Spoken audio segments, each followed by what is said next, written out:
మనలో చాలా మంది ఉదయాన్నే ధ్యానం చేస్తాము అని చెబుతారు. మెడిటేషన్ అనేది ఇప్పుడు హై సొసైటీ భాష, వేషంగా మారిపోయింది. కానీ మనసులో చెడు లేదా అసహ్యం, కోపం ఉన్నవాడు నిజమైన ధ్యానం చేయలేరంటారు అఘోరాలు. బయట చెప్పేవాళ్లంతా కళ్ళు మూసుకొని ఉంటారు. ఉచ్ఛ్వాస నిశ్వాసల్లో మార్పులు చేసుకుంటారు. కాని అది కళ్ళు మూసుకున్న ధ్యానం మాత్రమే. మనస్సు మొత్తం ఈ లోకం నుంచి మాయమైతేనే నిజమైన ధ్యానం చేయగలుగుతారు. ఆ అఘోరాలు ఈ శక్తిని సంపాదించడానికి కొన్ని ఏళ్లు పడుతుందని చెబుతారు. నిజమైన శక్తి రావాలంటే శివుణ్ణి మనసులో కలుపుకోవాలి. అది జరగాలంటే జీవితాన్ని వదిలెయ్యాలి, శరీరాన్ని వదిలెయ్యాలి. పుట్టినప్పుడు ఎలా ఉన్నామో అలానే ఉండాలి. శ్మశానంలో శవం కాలిన తర్వాత వచ్చిన బూడిదను మించిన స్వచ్ఛమైనది, మహిమగలది ఈ భూమండలంలోనే లేదంటారు. మనిషి పుట్టగానే అమాయకుడు. ఆ అమాయకత్వం పోవడానికి మన సమాజం ఎన్నో నేర్పిస్తుంది. అఘోరాలు కూడా అన్నీ వదిలేసి చిన్నపిల్లల్లా ఏది పడితే అది తింటారు. మనిషి శవం కాలుతుంటే కొంత తీసుకొని తిని మానసిక ఆనందం పొందుతారు. మనిషి శరీరం కాలినప్పుడు వచ్చే నూనె మన రోగాలన్నింటినీ నయం చేస్తుందంటారు అఘోరాలు. అందుకే ఒంటిమీద నూలుపోగు లేకున్నా హాయిగా చలికి పడుకోగలడు, వానకు తడవగలడు. కాలుతున్న శవాన్ని మించిన స్వచ్ఛమైనది లేదు. దానిని తింటే అతీంద్రియ శక్తులు వస్తాయనేది వారి నమ్మకం. అంతేకాదు, కొందరు అఘోరాలు శవాలతో శృంగారం నడుపుతారు.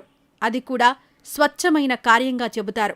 మనసు ఏది చెబితే అది చెయ్యాలి. మనసును నిర్మలంగా ఉంచుకోలేకపోతే కోరికను తీర్చుకోవాలి.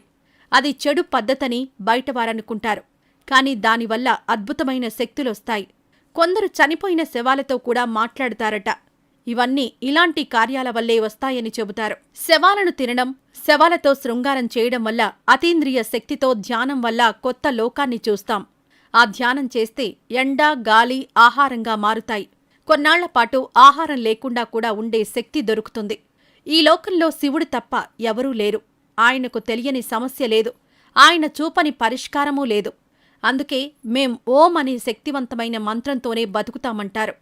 మేం తినే తిండికి రోగాలొచ్చిపోవాలి. కాని అఘోరాలు 100 ఏళ్లకు పైగా బతుకుతారు. అది మాకు మాత్రమే సాధ్యమంటారు.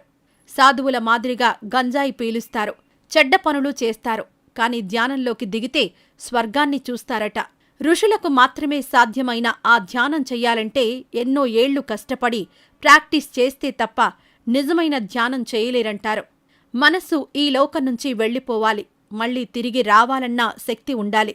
అది నిజమైన అఘోరాలకు, కొంతమంది సాధువులకే సాధ్యమని గర్వంగా చెబుతారు కాశీలోని అఘోరాలు. జుట్టు కత్తిరించరు, బట్టలు వేసుకోరు. కేవలం వంటిపై బూడిద మాత్రమే నిజమైన డ్రెస్. మనసులో కల్మషం ఉండకూడదు, ఏకత్వాన్ని పాటించాలి. ఇవన్నీ చేస్తే నిజమైన జీవితమంటే ఏంటో తెలుస్తుందంటారు. వారిని దూరంగా చూసి అసహించుకున్న విదేశీయులు కూడా ఇప్పుడు కాశీలో సాధువులుగా మారి మెడిటేషన్లో మునిగిపోయారు.